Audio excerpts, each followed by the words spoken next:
Rien à dire, on est ensemble avec vous, nos très chers internautes. Comme nous vous disons toujours, Achaï Samouko, c'est de la presse, abonnez-vous.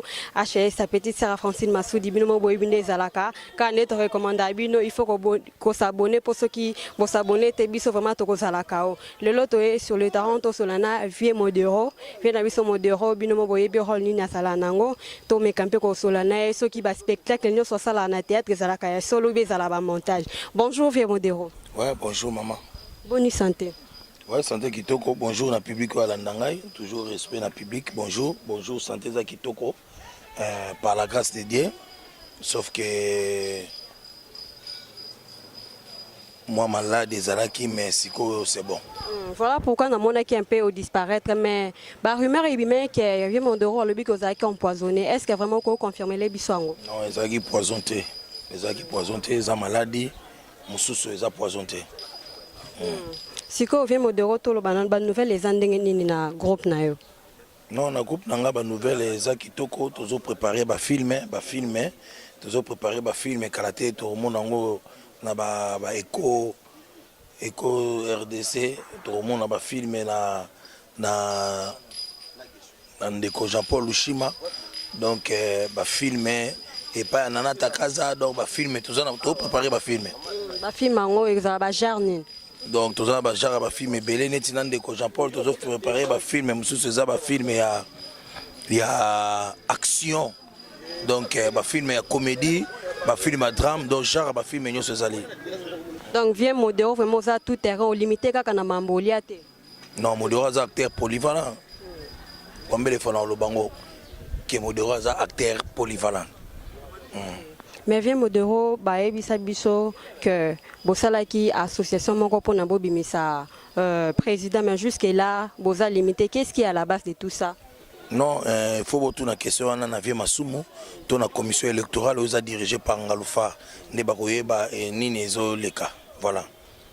Voilà ba le bito to na yemoko président Masumu, yenda ko mekampe ko expliquer biso pourquoi est-ce que bazo calé mais vient modéro to mekampe ko yeba est-ce que pourquoi au pona kaka makambu ya kolia wana alors que ba blog comme tout ces belé ko se spécialisé dans robeta balé comme la maille mais pourquoi c'est mo pona mamba kolia? Non, ezaki film na comment qui titre donc ezaki malewa so ezaki titre moko football na ngako se basé na makambo ya balé eza film na comment qui titre malewa et yango na liaki bongo et sali en plaire. Voilà, et je n'imaginais pas que quoi que ça la plaire à bongo et par la grâce de Dieu et Simbaki et sali oyo et sali lelo. Voilà. Et ça les lots mais modèle bozo continuer qu'on recruter ba tout honnête que ça na mutumo ko a besoin bo banda ko travailler ensemble ko collaboration ozo continuer toujours qu'on recruter bateau. Ouais, recrutement zali alinga benga robenga na 089 S 033 98 55 donc ils ont besoin de soutenir le mouvement na ba œuvre na ngo toujours bouler tout ça là. Donc ils ont un partenaire, voilà, numéro 089 033 98 55. Voilà, boyoki numéro il y avait modéro après sinon numéro maintenant surtout a besoin à bande travailler comme ou soit a besoin produire bosi numéro mais bino na ba artiste bokoma ba comédien bokoma na ba rankine est comme pour nini nous on faut tout na ba rankine na biki na so na ba comédien nyoso très bien na kokaka pe ko sala rankine nango te na yebi pe ndenge rankine ezalaka te donc voilà on a tout na ba comédie bazana problème bazana ba rankine so mutu moko za rankine nga oyo tunenga question on faut tourner ponga na yebi ke na rankine na mutu te donc naza trop même bien na batu nyonso voilà. Comment on avait mon déon dans le bi qui a ça na rankine na mututé mais elle a batum suspect a benganga baloba na la tout na vie mon déro pourquoi est-ce que comme fier de pas y bana monde mobimba et comme un peu difficile pour la mutu à aborder eza kapoani ngana yebi mamba fier ndenge ezalaka te na solo na mona muke mukolo tout ndenge moko fierté pananga na linga yango te bible obi que Dieu déteste des orgueilleux et boni ngana ko linga ba orgueil ubeti ngana ko zala orgueil donc naza yango te.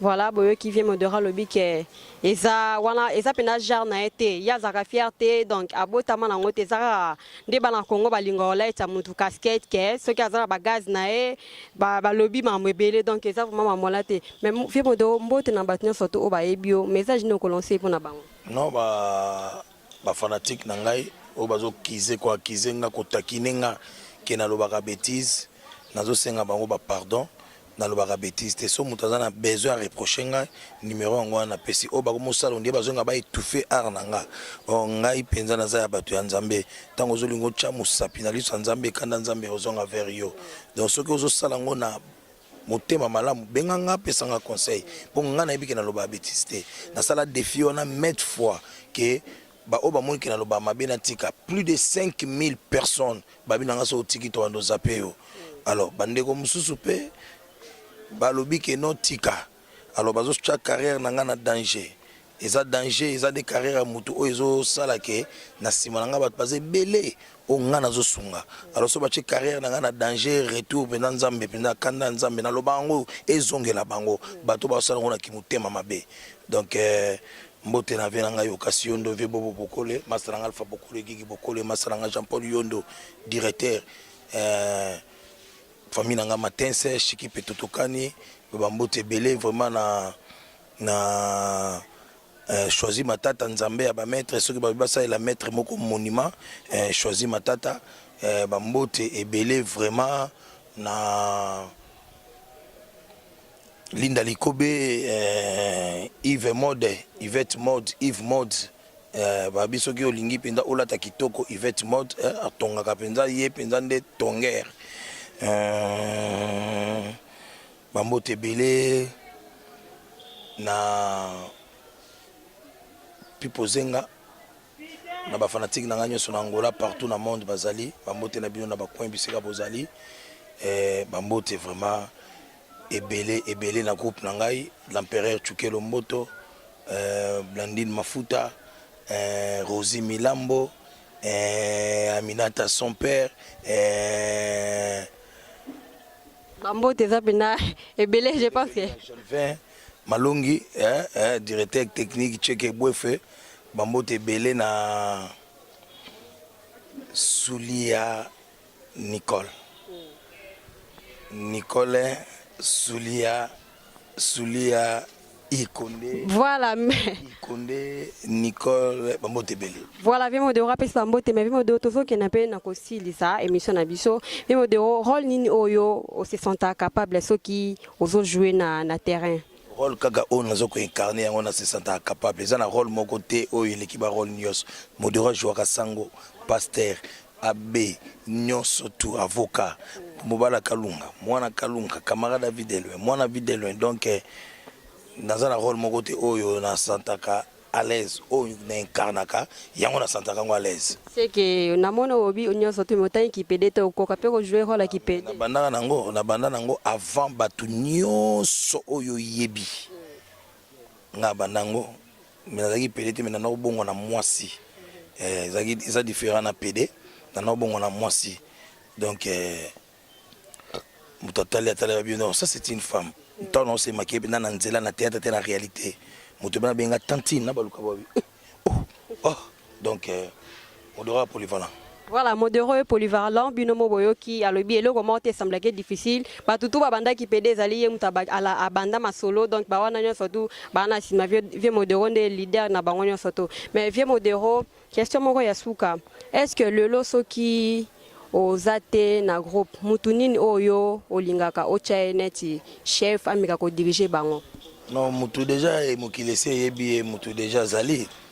On a dirigé sous mouvement est dirigé dans l'empereur Chukelo Mboto na Blandine Mafuta maman présidente on est basé diriger mouvement on a dirigé Angoli Souste donc on a yaka wana ka pour baksa maele et non pour diriger voilà vieux modéro lobby monte déjà ebana mais vieux modéro est-ce que lelo vraiment ce qui net que rôle wana ya ko lia bafu nene ezalaka pe bongo na ndaku na yo na palais na yo ou bien ezala kaka na ndenge ya théâtre no linga osala ngo pour faire plaisir à na public eza lokolo tu na Jackie Chang makolo wana obeta yango pe na kacha ndaku to ezala kaka na cinéma donc na sepela trop na ba question o c'est-à-dire makamna sala ke simbaka donc muto cha trouble na muto zo batiti na ndako ezala bongo o muto zo ba kina o yebiso avana banda na zo yebiso na kosa yo metana bando kosa yo ondimi.